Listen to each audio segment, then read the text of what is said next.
Last lecture में आपने देखा कैसे दो बॉल्स ने हमने एक पॉन्ड में, एक नदी में हमने दो बॉल को सेम टाइम पे ऑसिलेट कराया, उससे वेव्स प्रोड्यूस हुई, उससे वेव्स प्रोड्यूस हुई, इसकी भी वेव्स प्रोड्यूस हुई। फिर जब ये वेव्स आपस में मिली, वेव्स जब आपस में मिली तो एक पैटर्न रेडी हुआ, ऐसे करके ऐसे। अब वो पैटर्न को आपने नोटिस किया होगा, कहीं वाइट था, कहीं एकदम डार्क था, कहीं वाइट था कहीं डार्क था, ऐसे वाइट डार्क, फिर white alternate, white alternate dark, इस तरह से मिल रहा था। डार्क वाइट, हाँ ऐसे डार्क वाइट, फिर डार्क, फिर वाइट, फिर डार्क, इस तरह से। ये क्यों हुआ?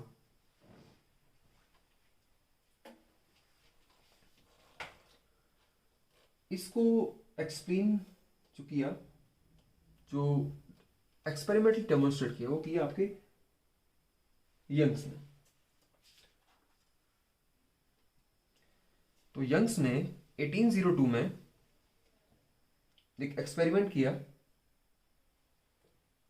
जिसमें उन्होंने फिनोमिना ऑफ इंटरफेरेंस को एक्सप्लेन कर दिया। एक सिंपल सा एक्सपेरिमेंट था। तो यंग्स ने क्या किया, स्टार्ट करते हैं आज लेक्चर अपना। यंग्स डबल स्लिट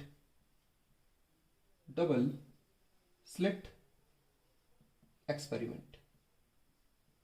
दो स्लिट मतलब बेटा आपके, जो आपको बताया था ना, कोवेलेंट सोर्स बनाने के लिए आप दो होल्स बनाएंगे, दो स्मॉल होल्स लेंगे, सामने एक लाइट सोर्स लेंगे।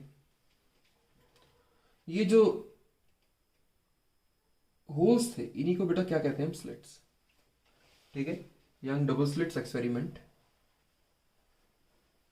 Double slit experiment. ठीक है, यहां पर हमारा एक सोर्स है, लेट एस। तो इस सोर्स ने क्या किया, थोड़ा सा दूर लेता हूं सोर्स को। इस सोर्स ने एक वेव प्रोड्यूस की होगी ऐसे। इस वेव को मैं एक्चुअली ऐसे ना दिखा के ऐसे दिखाऊंगा, लाइक ये आपका क्रीस्ट है, फिर ट्रफ है, फिर क्रीस्ट है, फिर ट्रफ है। तो क्रीस्ट, फिर ट्रफ, फिर क्रीस्ट, फिर ट्रफ। जो मेरा क्रीस्ट होगा वो मेरा नॉर्मल लाइन है, और जो डॉटेड लाइन है वो मेरा ट्रफ है। ठीक है, तो उन्होंने एक्सपेरिमेंट में क्या किया, एक सोर्स लिया। ठीक है, एक मोनोक्रोमेटिक सोर्स लिया, सोडियम का सोर्स लिया था। मेन बात है ये मोनोक्रोमेटिक था। मोनोक्रोमेटिक मतलब सिंगल कलर का मोनोक्रोमेटिक सोर्स है।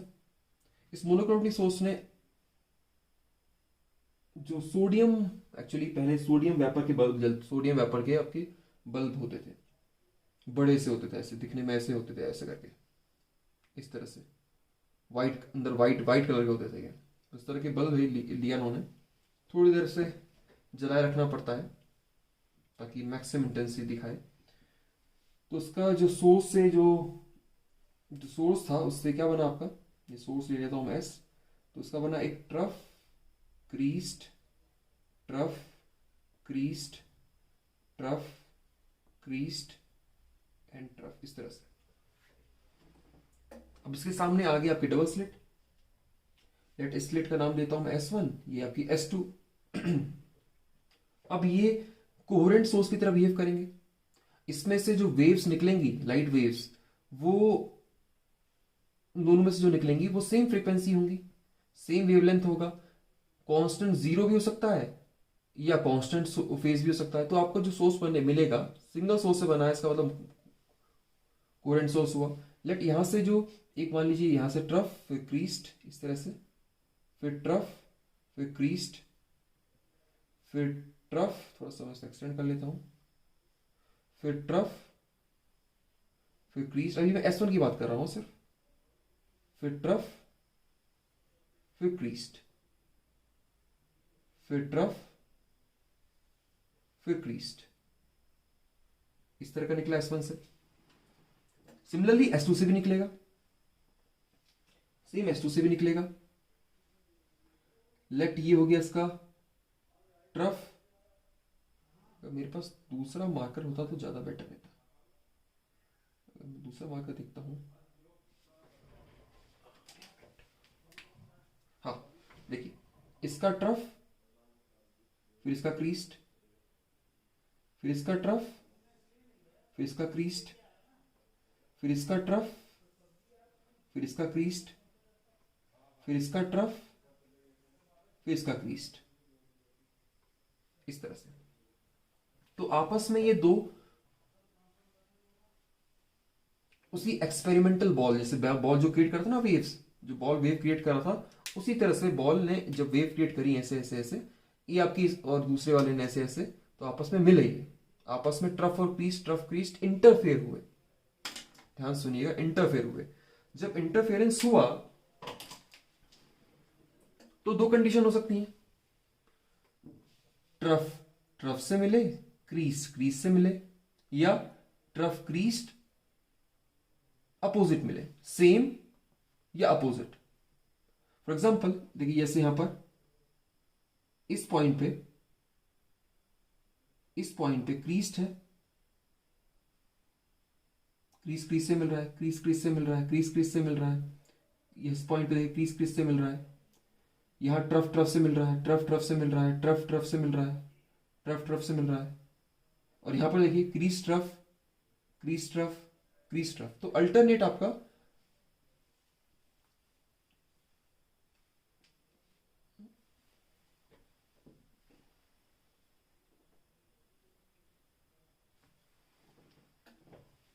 तो सामने रखी गई है इसके स्क्रीन। तो स्क्रीन पे क्या हुआ, जो क्रीज क्रीज से मिला उससे एक पैटर्न बना यहां पर, जो ट्रफ क्रीज से मिला उससे एक पैटर्न मिला यहां पर ऐसे।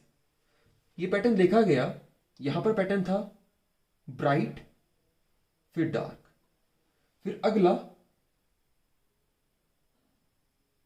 क्रीज क्रीस्ट, ट्रफ क्रीस्ट, नहीं सॉरी क्रीज क्रीस्ट, नहीं sorry trough trough, crease Crest, इस तरह का एक और पैटर्न मिला।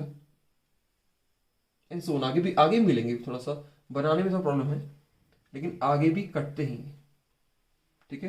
तो आपको फिर मिलेगा एक ब्राइट, फिर ऐसे फिर एक डार्क, जहां क्रीज ट्रफ से मिलकर एक डार्क, ऐसे एक डार्क। सिमिलरली ये वाला पैटर्न यहां भी चलेगा ऐसे ही। तो हमने देखा अल्टरनेट हमको एक छोड़ के एक, ब्राइट फिर डार्क, फिर ब्राइट डार्क, ब्राइट डार्क, ही हमको फ्रिंजेस मिलेंगी। ये था एक्सपेरिमेंट।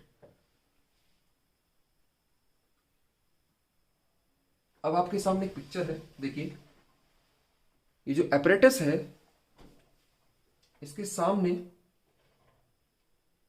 एक लेजर बीम रखी गई है, बड़ा सा बॉक्स जो है लेजर बीम है। उस लेजर बीम से एक मोनोक्रोमेटिक लाइट निकली, लेट वो लाइट ग्रीन थी, ठीक है। तो उसका देखिए इंटरफेरेंस पैटर्न कैसा आया, देखा आपने, नोटिस किया। तो आपने देखा कि आपको एक बॉक्सेस मिले ऐसे ऐसे करके, ना ऐसे, एक ग्रीन ग्रीन, फिर डार्क, एक ब्राइट, फिर डार्क, फिर ब्राइट, फिर डार्क, इस तरह के पैटर्न आपको मिल रहे हैं। तो यही है बेटा आपका यंग डबल स्लिट एक्सपेरिमेंट। अब ऐसा हुआ क्यों, ब्राइट डार्क क्यों मिले? सिंपल सी बात है, जब एक क्रीस्ट दूसरे वेव के क्रीज के साथ, जब एक क्रीस्ट दूसरे वेव के क्रीज के साथ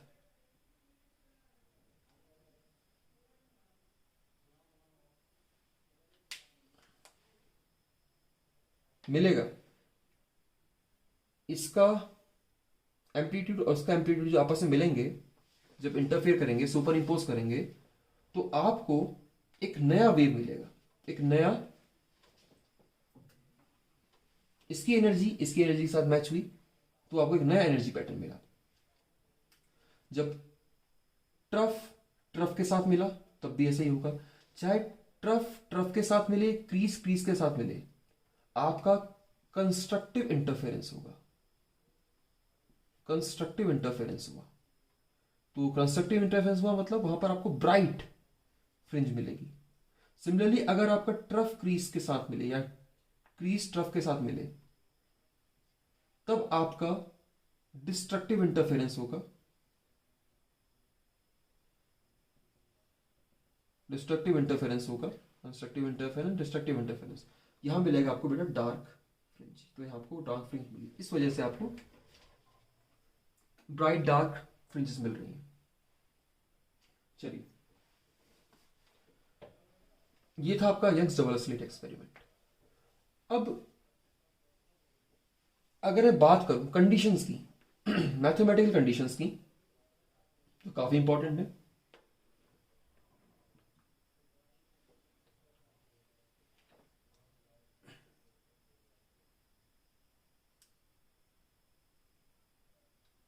ठीक है, तो मैं निकालने वाला हूं बेटा condition for constructive and destructive interference.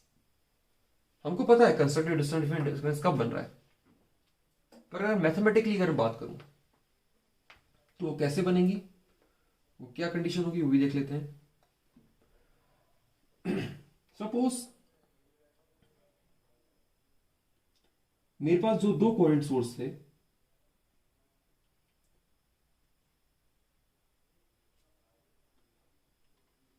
उस वाले की जो वेव्स थी, पहले वाले की और दूसरे वाले की वेव, लेट इसका जो डिस्प्लेसमेंट इक्वेशन बनेगी वैसी बनेगी। लेट इसको मैं y1 बोल देता हूं। आपको याद होगा हम क्लास में बताया था y is equals to amplitude इस वेव का sine omega T. Similarly let इसका जो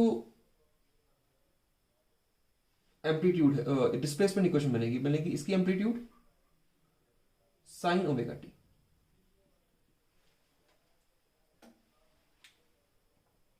ऑब्जर्वेशन स्क्रीन पे मैं टी टाइम पे ये क्वेश्चन देख रहा हूं, क्लियर हो गया होगा आपको। लेट आपकी जो पहली वेव थी वो थी आपकी y1 A sine omega t, a1 sine omega T, और दूसरी जो इक्वेशन थी let y2 is equals to a2 sine omega t. साथ में एक फाइव भी लगा देता हूं। लेट फाइव क्यों लगाया मैंने,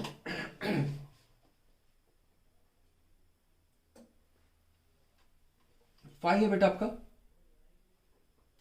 यहां पर फाइव है बेटा आपका फेज डिफरेंस, फाइव है फेज डिफरेंस। अब ये फेज डिफरेंस दो वेव्स में ऐसा भी हो सकता है कि दोनों वेव साथ चल रही हो, ऐसे, यह हो सकता है ये वाली वेव थोड़ा सा से आगे हो, कुछ फेज डिफरेंस हो इसमें, और जो फेज डिफरेंस होगा भी तो कांस्टेंट ही रहेगा। देखिए अगर इस वेव की और इस वेव की बात करूं, ये वेव ऐसी है और कांस्टेंट फेज डिफरेंस आया भी तो ऐसे आएगा, मतलब हर बार उसको पाई बाय टू का फेज डिफरेंस मिलेगा।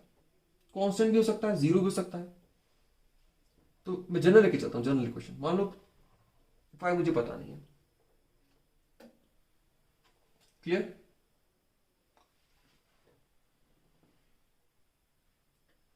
चलिए अब जरा इक्वेशन ड्राइव करते हैं। तो आपका सुपर इंपोज हुआ इन दोनों वेव्स का, सुपर इंपोज हुआ मतलब y is equal to y1 plus y2 हो गया। तो y1 जब y2 हुआ तो उनको जोड़ देता हूं मैं, ये आ गया आपका a1 sine omega T plus 2 sine omega T plus 5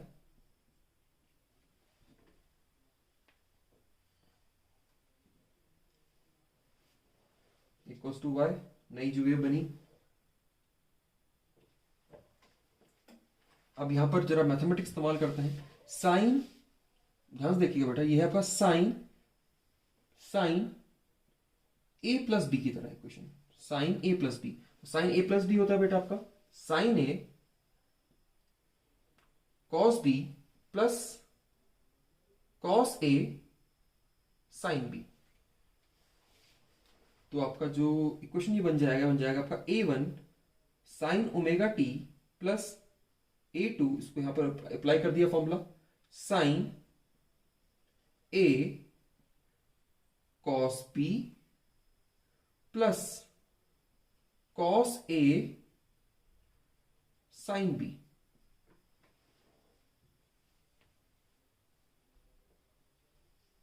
okay, इसको और ओपन कर लेते हैं। ये आ गया आपका A1 sine omega T plus A2 sine omega T cos phi plus A2 bracket open किया, इससे मल्टीप्लाई हुआ, इससे multiply cos omega T sine phi.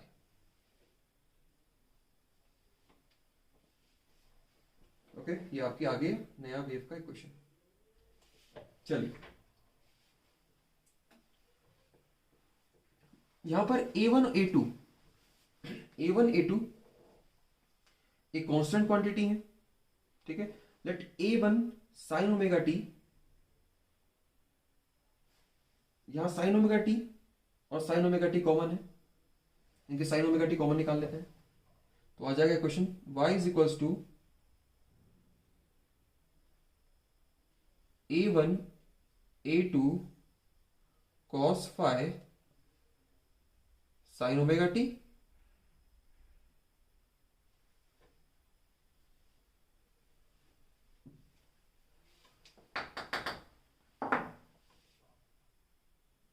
Sine omega T, इसका इतने पार्ट का,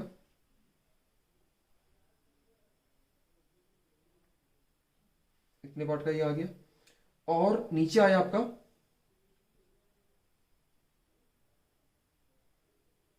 A2 sine phi cos omega T.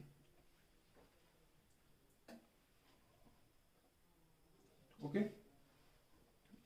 देखिए बेटा phi एक कांस्टेंट क्वांटिटी है, A1 A2 कांस्टेंट क्वांटिटी है। लेट इस कांस्टेंट क्वांटिटी, ये पूरी इसका पूरी कांस्टेंट क्वांटिटी है, सिमिलरली ये पूरी कांस्टेंट क्वांटिटी है। इन कांस्टेंट क्वांटिटी को एक पर्टिकुलर नाम दे देते हैं। लेट आपका A1 plus A2 cos omega को बोल देता हूं मैं A कॉस थीटा, मतलब दो एम्पलीट्यूड से मिलकर जब नया एम्पलीट्यूड बनेगा उसको मैंने A बोल दिया। इससे मिलकर जो बना इक्वेशन बना दी मैंने ये। Similarly A2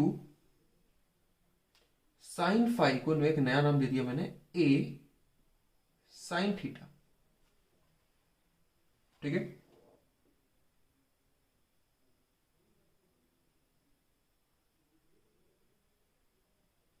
clear? तो इसको यहां पुट कर देता हूं ऊपर इक्वेशन में, इनको पुट कर देता हूं। आ जाएगा आपका y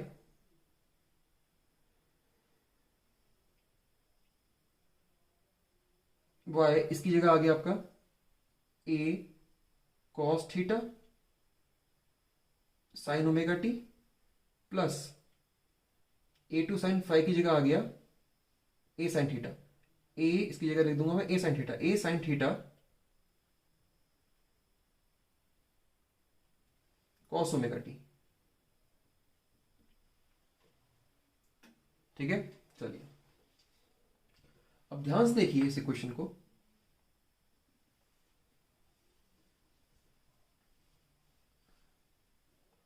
ये क्वेश्चन ऐसी है, साइन ए, दोनों का मैं ए कॉमन निकाल लेता हूं पहले। y is equal to A common निकाल लिया, अंदर बचा आपका sine omega T cos theta plus cos omega T sine theta.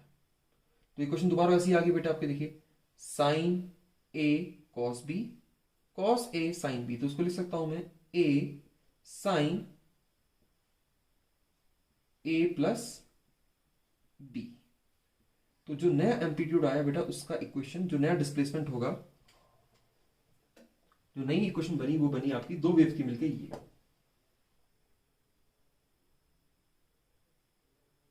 Clear? जहां पर थीटा इस बार फेज डिफरेंस है, ठीक है, जो नया फेज डिफरेंस मिलके बना है। चलिए अब बात करता हूं मैं, जो नई वेव्स बनेगी, जो नई पहले एक वेव से दूसरी वेव मिलके जो नई वेव बनी, उसका जो एम्पलीट्यूड होगा, मिलके जो एम्पलीट्यूड बनेगा वो क्या बनेगा, इसके क्वेश्चन में ध्यान रखिएगा। ये नया डिस्प्लेसमेंट है हमारा, नया नया रिजल्टेंट वेव का है, क्लियर? ये नया हमारा रिजल्टेंट है वेव का। चलिए अब मैं क्या करता हूं, नया वेव का एम्पलीट्यूड पता करता हूं। ये जो ए था, y is equal to A sine omega T plus theta, इस ये जो ए है नया एम्पलीट्यूड है, इसकी वैल्यू एक्चुअली है क्या, इसकी वैल्यू देखते हैं क्या है। इस इक्वेशन को क्या करते हैं, दोबारा लेते हैं, स्क्वायरिंग, मैं इसको स्क्वायर कर देता हूं both side, a1 plus a2 cos phi equals to a cos theta, a2 sine phi is equals to a sine theta, यहां लिख लिया। अब बोथ साइड में स्क्वायरिंग कर देता हूं, इसको स्क्वायर किया, इसको स्क्वायर किया, इसको स्क्वायर किया, इसको स्क्वायर किया, स्क्वायर करा तो क्या बन जाएगा, ये ऊपर का क्वेश्चन बन जाएगा a1 square plus a2 square plus a square plus a square, a plus b का होल स्क्वायर फॉर्म लग रहा है यहाँ पर, a square plus b square plus 2ab is equals to a square cos square theta. नीचे बन जाएगा आपका a2 square sine square phi is equals to a square sine square theta.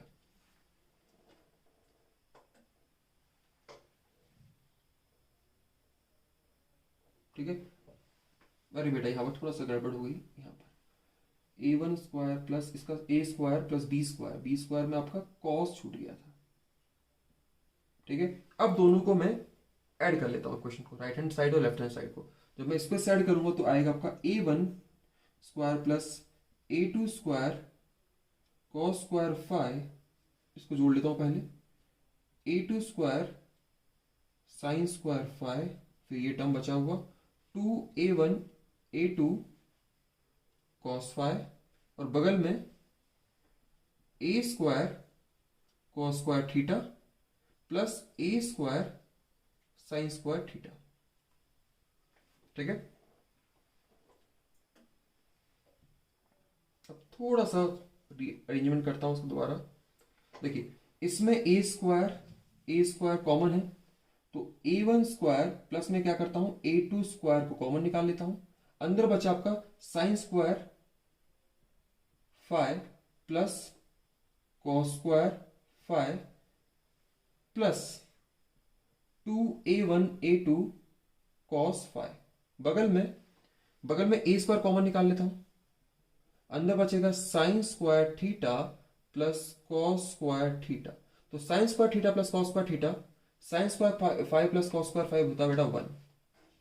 तो आ जाएगा आपके पास a1 square plus a2 square plus 2a1 a2 cos phi, बगल में आ जाएगा a स्क्वायर,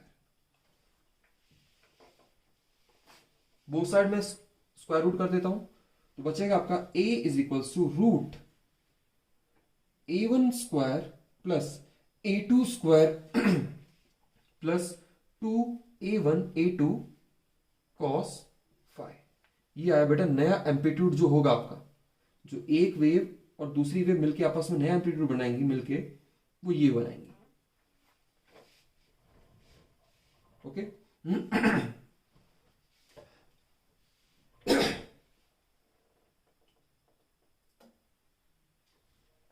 चलिए अब ये जो एम्पलीट्यूड होगा, ये जो नई वेव का एम्पलीट्यूड होगा, ये होगा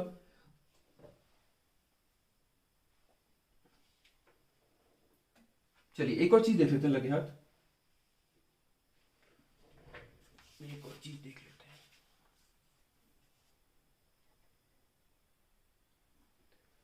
इंटेंसिटी के बारे में, जो नई वेव होगी उसकी इंटेंसिटी क्या होगी। चलिए इसको थोड़ा सा मिटाते हैं, फिर एक साथ तीन रिजल्ट को लिख लेंगे। अब इसमें पहुंचे नहीं हम, ध्यान रखना, इसमें पहुंचने वाले हैं हम। ये एग्जाम में पूरा एक 4 से 5 मार्क्स में डेरिवेशन आता है। बहुत सिंपल एक फॉर्मूला है साइन ए प्लस बी वाला। तो आपको पता होगा कि intensity of light is directly proportional to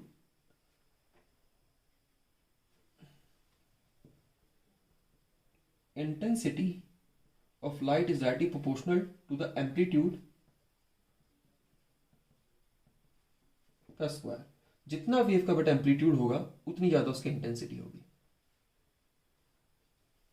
तो उसको मैं सिंपल फॉर्म में लिख सकता हूं कि I is equals to, let proportion हटाया मैंने, एक कांस्टेंट आ गया के ए का एम्पलीट्यूड मैंने ए लिया है।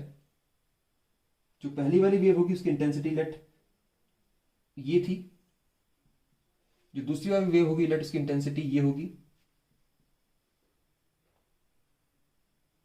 ठीक है।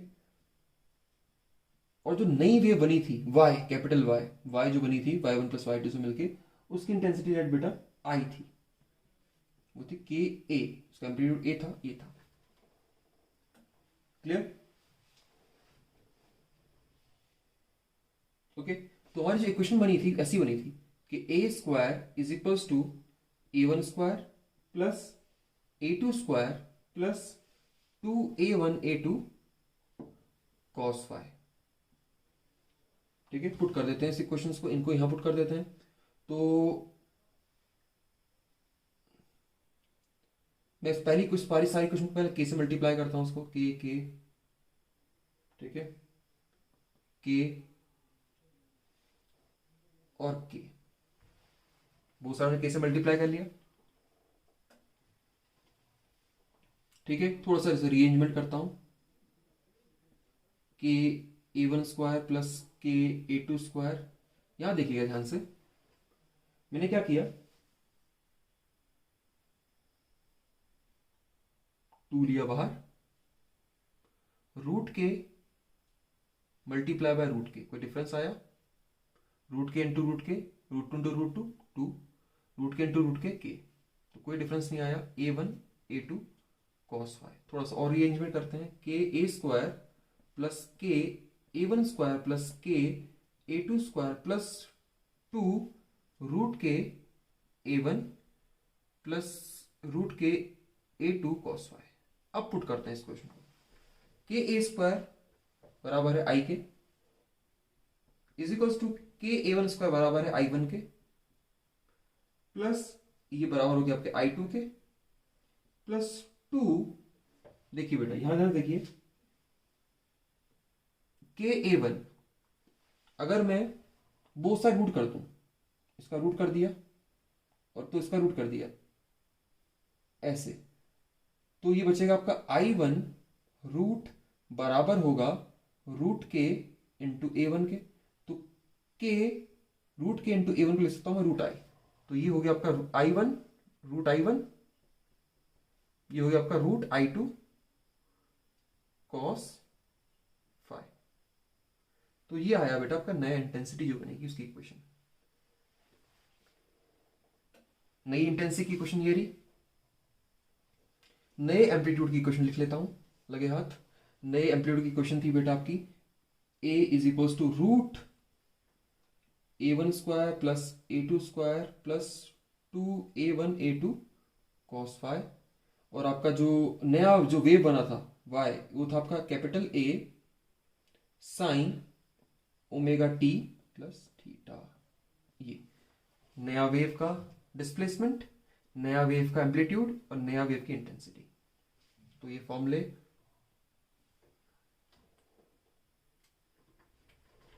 ड्राइव करने का होता है एग्जाम में। चलिए नेक्स्ट बात करते हैं जरा इंटेंसिटी पे, नहीं सॉरी कंडीशंस पे।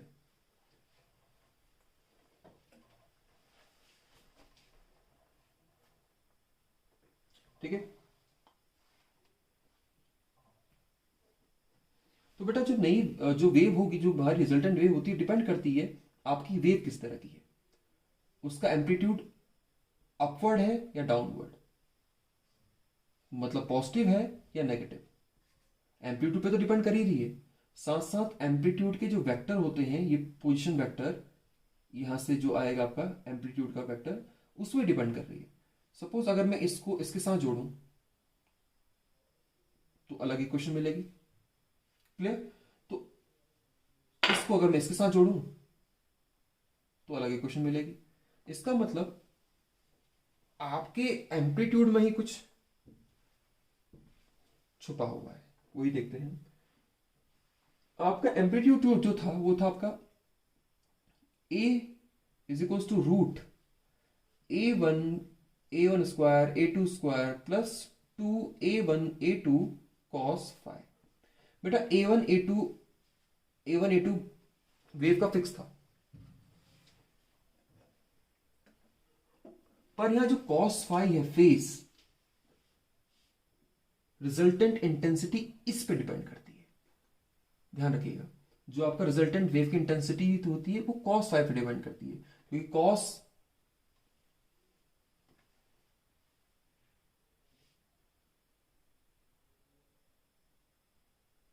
ठीक है, जैसा आपने देखा रिजल्टेंट वेव की इंटेंसिटी थी, अभी आपने इंटेंसिटी के नंबर भी देखा था, I is equals to I1 I2 plus 2 √I1 I2 cos phi. ये इस टर्म पे आपके इंटेंसिटी डिपेंड करती है। ठीक है, कैसे? अगर आपका, यही आपकी कंडीशंस, अगर आपकी कॉस फाइव, अगर आपका कॉस फाइव, कॉस की दो वैल्यू हो सकती है। कॉस का जो ग्राफ होता है बेटा +1 का आपका ग्राफ होता है इस तरह से, वो जाता है बेटा आपका पॉजिटिव से लेके नेगेटिव तक, -1 से लेके +1 के बीच में आपका ग्राफ रहता है।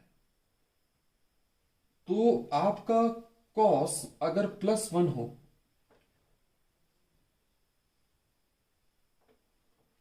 इसी को बोलते हैं बेटा कंस्ट्रक्टिव इंटरफेरेंस। जब आपका कॉस फाइव 1 हो, कंस्ट्रक्टिव अगर मैं बात करूं कंस्ट्रक्टिव इंटरफेरेंस की, तो उस टाइम आपका कॉस फाइव जो होगा वो होगा +1।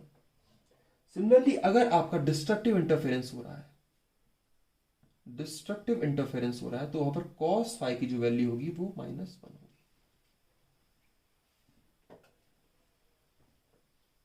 चलिए, क्लियर हुआ? अगर मैक्सिमम से मैक्सिमम मिले तो कंस्ट्रक्ट होगा। कॉस फाइव अगर नेगेटिव आ जाए मतलब आपका A1 प्लस A2 का ये वाला जो पार्ट है नेगेटिव आ जाएगा, मतलब इसकी एम्पलीट्यूड में से इतनी वैल्यू कट जाएगी। अगर कॉस फाइव की वैल्यू नेगेटिव आ गई तो, अगर कॉस फाइव की वैल्यू नेगेटिव आ गई तो ये आपकी मेन वैल्यू काटेगी, तो डिस्ट्रक्ट होगा आपका मेन रिजल्ट। तो पॉजिटिव आया तो ये, नेगेटिव आया तो ये। थोड़ा सा और आगे बढ़ते हैं। तो कॉस वन कहां कहां हो सकता है, ध्यान से देखिएगा इस ग्राफ को। कॉस का ग्राफ होता है बेटा ऐसे, इस तरह से। तो कॉस आपका एक तो 1 होता है 0 पे, तो कॉस फाइव में जो फाइव है वो 0, फिर आपका थोड़ा सा और आगे बढ़ा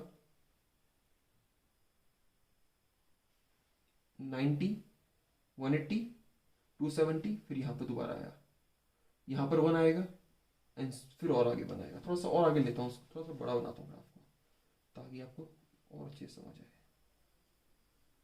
इस तरह से देखिए, यहाँ 1 है, यहाँ 1 है, यहाँ 1 है, और एंड सो ऑन, मतलब ऊपर की तरफ को सारे 1 बना रहे हैं। तो cos 0, तो एक वेव कंप्लीट होगी यहाँ पर 2 पाई, तो 2 पाई पे आपका फिर एक 0 मिलेगा, फिर 4 पाई पे आपको एक 0 मिलेगा। देखिए π/2 0 पे था, फिर इसमें मैंने π/2 जोड़ा, पाई हुआ, फिर π/2 जोड़ा, पाई दिया, मतलब 2 पाई, 2 पाई बाद आपको फिर एक 1 मिलेगा, फिर 2 पाई बाद आपको 1 मिलेगा, 4 पाई, फिर 2 पाई बाद आपको 1 मिलेगा, 6 पाई। इस तरह से आपकी क्वेश्चन आएगी पाएगी। सिमिलरली मिनिमम के लिए आपको क्या चलेगा, ये यहां पर और यहां पर, मतलब जब आपका पाई प्लस पाई, π/2 मतलब 90, पाई बाय 2 प्लस 90, मतलब जब पाई होगा, जब आपका फाई पाई हो, पहला आपको यहाँ आपको -1 मिलेगा, और आगे फिर यहां पर फिर 2 पाई जोड़ दीजिए इसमें, फिर 2 पाई जोड़ दीजिए, 2 पाई जोड़ेंगे पाई में तो 3 पाई, 2 पाई को जोड़ा मैंने, एक ये था पाई, एक पूरा पाई ये रहा, pi pi by 2 pi by 2 pi by 2 pi by 2 pi, pi by 2 plus pi by 2 plus एक पूरा पाई, तो कितना हो गया ये 2 पाई। तो फिर 2 पाई बाद फिर आपको 2 पाई बाद फिर आपको यहां मिला, फिर 2 पाई और जोड़ा, फिर एक वैल्यू और मिलेगी, तो मतलब आपकी इक्वेशन इसमें बनेगी ऐसे 5 पाई, फिर 2 पाई बाद 7 पाई एंड सो ऑन। ध्यान से देखिए, जब आपका पाई इवन हुआ तो इवन मिल रहा है यहां पर आपको, और यहां मिल रहा है आपको ऑड।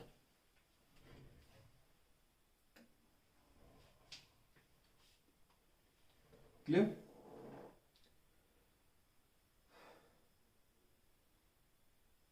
तो ये होगी बेटा कंडीशन फॉर कंस्ट्रक्टिव और डिस्ट्रक्टिव इंटरफेरेंस।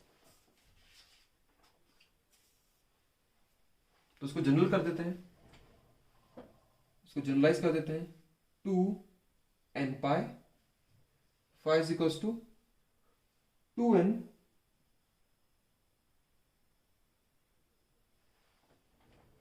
-1 पाई बाय 2, ये ऐसे करते हैं 2n सॉरी -1 पाई बाय 2 नहीं पाई। ये जब आपका n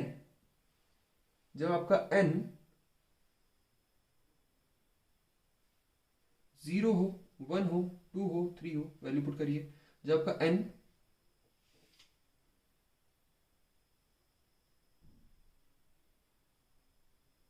1 हो, 2 हो, 3 हो एंड सो ऑन।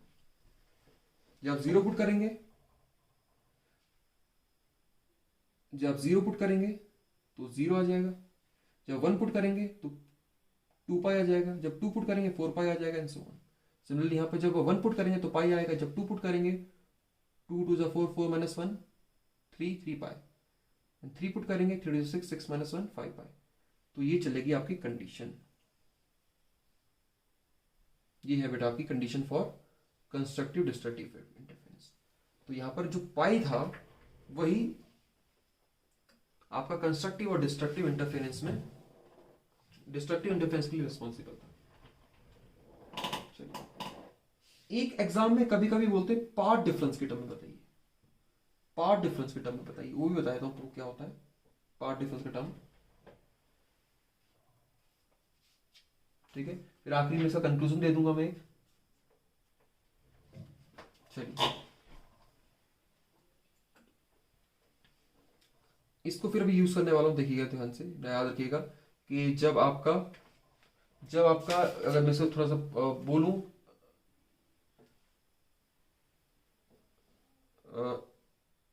2n पाई हो तो कंस्ट्रक्टिव, जब 2n -1 पाई हो तो डिस्ट्रक्टिव। इसको फिर इस्तेमाल करेंगे, देखिएगा अभी। उससे पहले आपको पार्ट डिफरेंस का टर्म एक और क्लियर करता हूँ, पार्ट डिफरेंस तो क्या है क्या। ठीक है,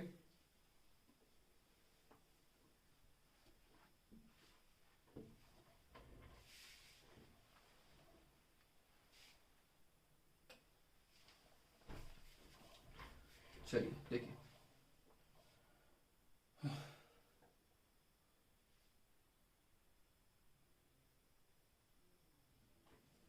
यहां स्लिट से जब एक लाइट निकली, स्लिट थी यहां पर, एक यहां पर स्लिट थी, यहां स्क्रीन थी, स्क्रीन था, और एक यहां पर दो स्लिट्स थी S1 S2। बेटा जो स्लिट्स होती हैं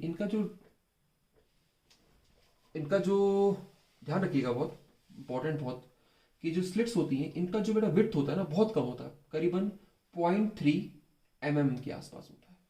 ठीक है, 0.3 mm के पास इनका विड्थ होता है, और इसका जो स्क्रीन रखा जाता है करीबन 2 मीटर दूरी पे रखा जाता है। क्लियर? तो इसके कंपेरेटिवली ये बहुत छोटा है। और दूसरी बात, आपका दो सोर्स के बीच का जो दूरी होता है वो भी बहुत कम होता है। मतलब एक पेपर है, उसके में आपने एक ऐसे और एक ऐसे होल किया है बहुत पास पास, मतलब करीबन 2 mm। 2 mm के आसपास दो सोर्स की दूरी होती है। चलिए इसको फिर अभी इसको याद रखिएगा इस बात को। मान लीजिए यहां पर हमको इस पी पॉइंट पे हमको पता नहीं है, हमको डार्क भी मिल सकता है ब्राइट भी।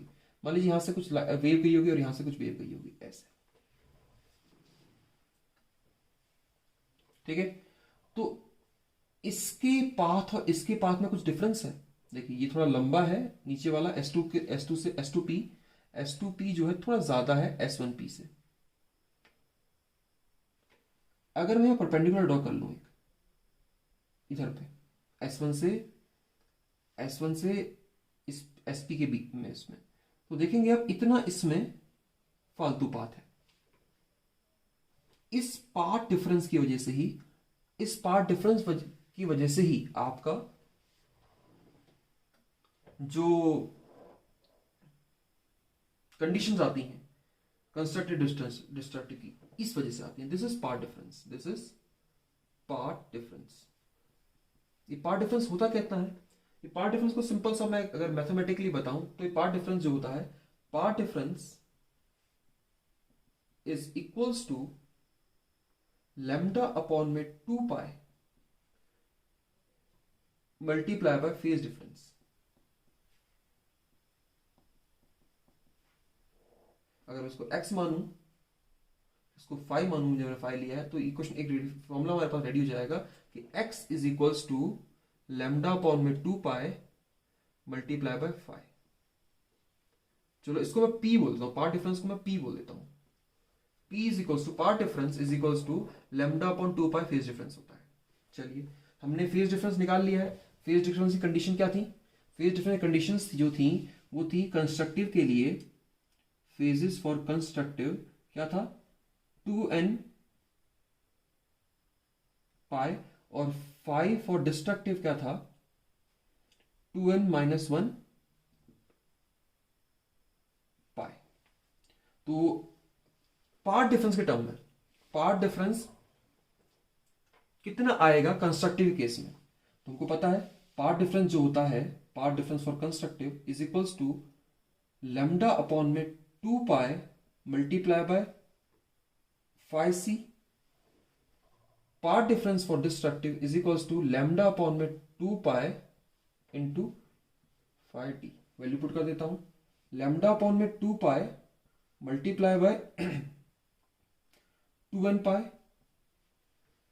pd is equals to path difference for destructive, so lambda upon में 2 pi multiply by 2n minus 1 pi.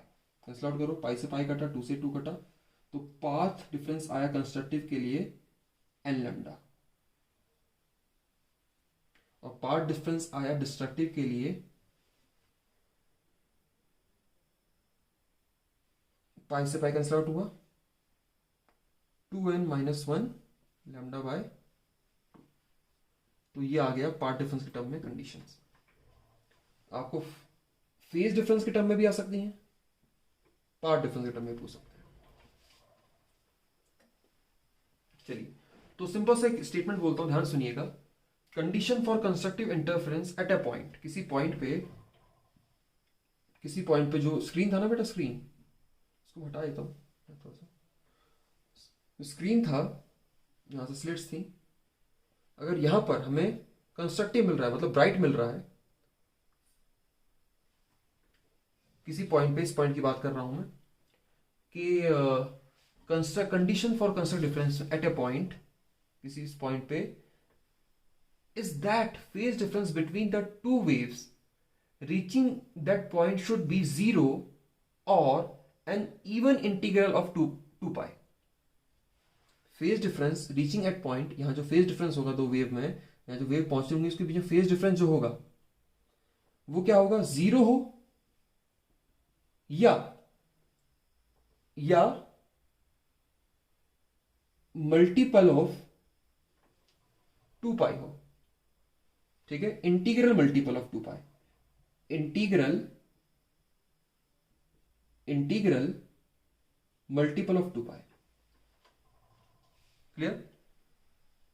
Similarly अगर हमको डिस्ट्रक्टिव मिल रहा है डिस्ट्रक्टिव मिल रहा है कि इस पॉइंट पे डिस्ट्रक्ट, अगर इस पॉइंट पे हमको डिस्ट्रक्टिव मिल रहा है तो condition for destructive interference eight a point is that phase difference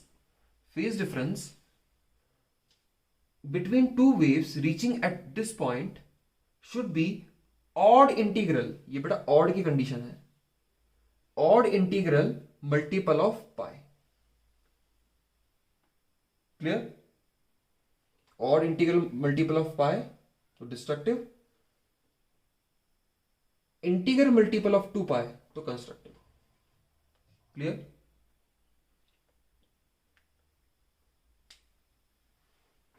ठीक है, सॉरी, फेज डिफरेंस टर्म में। और पार्ट डिफरेंस टर्म में बोलूं, अगर किसी पॉइंट पे आपको कंस्ट्रक्टिव मिल रहा है, मतलब ब्राइट फ्रिंज मिल रही है, तो आपका कुछ नहीं होगा, आपका बस इंटीग्रल मल्टीपल ऑफ लैम्डा होगा, clear. Path difference between two waves reaching the point should be 0 और इंटीग्रल मल्टीपल ऑफ लैम्डा। चलिए,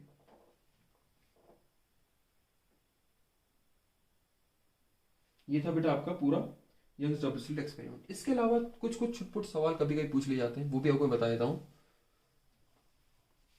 देख नोट कर लीजिएगा इनको, फॉर्मूलों को, न्यूमेरिकल में काम आते हैं।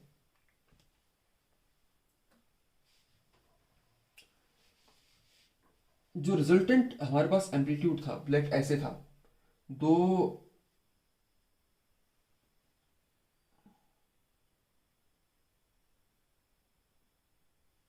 दो वेव्स हैं हमारे पास, let y is equals to a sine omega T, और एक वेव और है y2 let b sine omega t, ठीक है। जैसे मैंने a1 a2 लिया था, चलो a1 a2 ले लेता हूं दोबारा, y1 is equals to a1 sine omega T, और दूसरा क्या था, y2 is equals to a2 sine omega T, ऐसा कुछ था।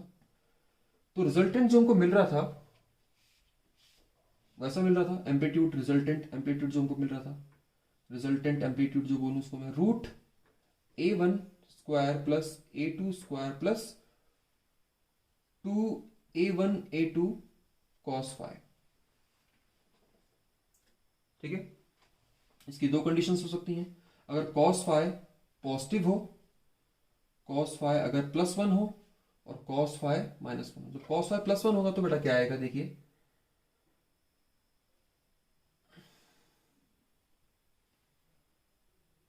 cos फाई जब पॉजिटिव हो क्या होगा, तो cos फाई 1 हो गया, cos 1 कितना होता है बेटा, cos 1 cos फाई अगर 1 हो गया तो क्या होगा,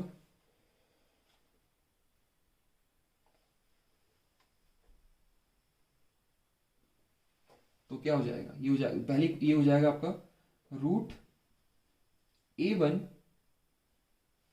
प्लस, मतलब आर आपका उस टाइम हो जाएगा मैक्सिमम, रिजल्टेंट मैक्सिमम हो जाएगा, तो a1 square plus a2 square plus 2a1 a2, ये हो गया आपका 1। सिमिलरली यहाँ क्या हो जाएगा, यहाँ हो जाएगा बेटा आपका आर मिनिमम, मिनिमम क्या हो जाएगा, root a1 square plus a2 square plus 2a1 a2 -1, और से थोड़ा कम कर देते हैं सॉल्व, आर मैक्स आ जाएगा आपके पास, ये बन जाएगा आपका बेटा a1 प्लस a2 का whole square, a plus B का होल स्क्वायर फॉर्मूला बन गया, यह बन गया आपका आर मिनिमम, यहां बन गया आपका a1 a माइनस बी का होल स्क्वायर, तो यह आ जाएगा आर मैक्स, आ जाएगा आपके पास रूट a1, रूट से स्क्वायर घट गया तो a1 प्लस a2, और आर मिनिमम आ जाएगा आपके पास a1 माइनस a2,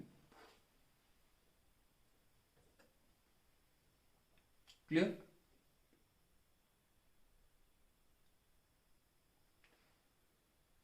क्लियर है, इसको ध्यान रखिएगा। एक और चीज, अगर मैं आई मैक्स आई मिनिमम की बात करूं, तो जो आई मैक्स होगा वो होगा क्या बेटा, आई होता है बराबर एम्पलीट्यूड का स्क्वायर के, तो के आर मैक्स का स्क्वायर, आई मिनिमम क्या होगा, के आर मिनिमम का स्क्वायर। अगर दोनों को डिवाइड कर दूं मैं तो कैसे कैंसिल आउट हो गया, तो तो आर मैक्स का स्क्वायर, आर मैक्स का स्क्वायर मतलब A one plus A two का whole square plus A one minus A two का होल स्क्वायर आ जाएगा आई मैक्स अपॉन में आई मिनिमम। ये ध्यान रखिएगा कि ये एक ये और एक ये डायरेक्ट फॉर्मूला आते हैं आपके एग्जाम में, फॉर्मूला बेस्ड न्यूमेरिकल। इसके अलावा एक और चीज, लास्ट छोटा सा फॉर्मूला है, इसको ही फॉर्मूला याद रखिएगा। अगर आपको थोड़ा ड्राइव में करके इसलिए दिखा रहा हूं ताकि आपको समझ आए। लेट आपका W1 और W2, W1 और W2 क्या है बेटे, आपके विड्थ है। जो स्लिट्स थी उनकी, जो स्लिट्स थी ना उनकी विड्थ है, इसकी विड्थ है। Let W1 and W2 are width, width of two slits, जो टू स्लिट्स की विड्थ है, जिसमें से इंटेंसिटी I1 और I2 निकल रही है। क्लियर? तो एक सिंपल सा फॉर्मूला याद रखिएगा, W1 अपॉन में W2 हमेशा बराबर होगा I1 अपॉन में I2 के। ज्यादा विड्थ होगी तो ज्यादा इंटेंसिटी होगी। आपको पता है, ये तो बात पता ही है आपको।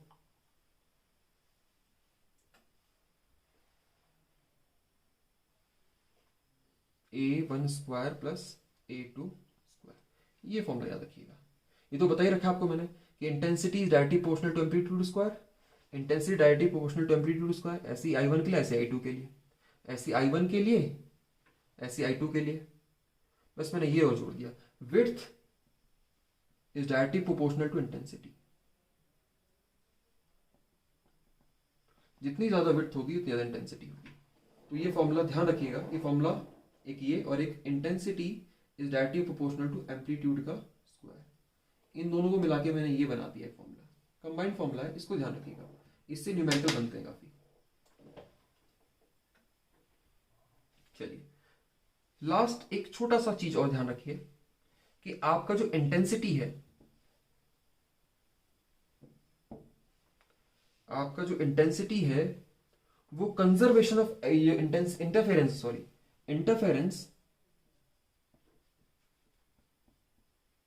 इंटरफेरेंस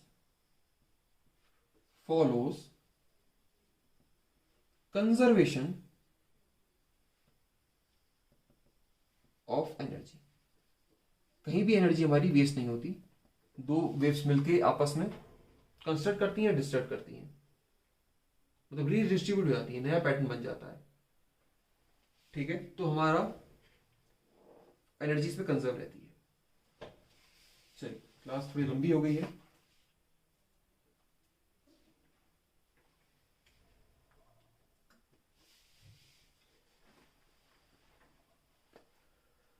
चलिए थैंक यू।